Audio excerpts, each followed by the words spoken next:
सेना प्रमुख एमएम नरवणे इन दिनों एक्शन मोड में हैं। उनके दौरों और एक्शन से पाकिस्तान से लेकर चीन तक परेशान हैं।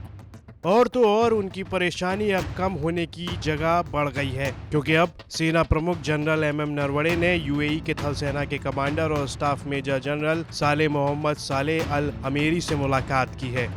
इस मुलाकात के दौरान सेना अध्यक्ष जनरल नरवणे और major general Saleh Mohammed Saleh Al Amery ने आपसी हित और रक्षा सहयोग पर चर्चा की, जिसके बाद चीन और पाकिस्तान दोनों सख्त पका गए हैं, क्योंकि ये वो देश हैं जिन्हें चीन से लेकर पाकिस्तान तक अपना बेहद करीबी मानता रहा है। लेकिन मोदी सरकार के वक्त से ये सारे समीकरण तेजी से बदल रहे हैं और भारत सऊदी अरब और यूएई का करीबी और अच्छे देशों में से एक बनकर उभर रहा है। भारतीय सेना के जन सूचना अतिरिक्त महानिदेशालय की माने तो सेना प्रमुख जनरल नरवणे इन दिनों रणनीतिक रूप से महत्वपूर्ण माने जाने वाले खाड़ी के दो देशों यूएई और सऊदी अरब के दौरे पर हैं और इसी कड़ी में वो यूएई पहुंचे, जहां पर उन्होंने यूएई के थल सेना मुख्यालय में सलामी परेड ली थी और शहीदों के स्मारक पर श्रद्धा सुमन अर्पित किए। इस दौरान उन्होंने थल सेना संस्थान का भी दौरा किया। बता दें, सेना प्रमुख के यूएई दौरे का उद्देश्य दोनों देशों के बीच द्विपक्षीय रक्षा सहयोग बढ़ाना है। इन सब के बीच इस दौरे की खास बात यह है कि सेना प्रमुख जनरल नरवणे का ये दौरा ऐसे समय में हो रहा है जब खाड़ी क्षेत्र में हालात तेजी से बदल रहे हैं।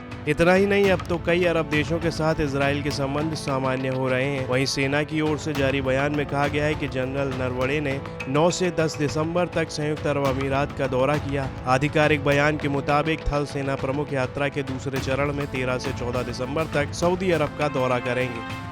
किसी भी भारतीय सेना प्रमुख की रणनीतिक रूप से महत्वपूर्ण दो खाड़ी देशों की ये पहली यात्रा है। पिछले कुछ सालों में सऊदी अरब और संयुक्त अरब अमीरात के साथ भारत के रिश्तों में काफी मजबूती आई है। सऊदी अरब भारत का प्रमुख व्यापारिक साझेदार होने के साथ साथ ऊर्जा का बड़ा स्रोत भी है।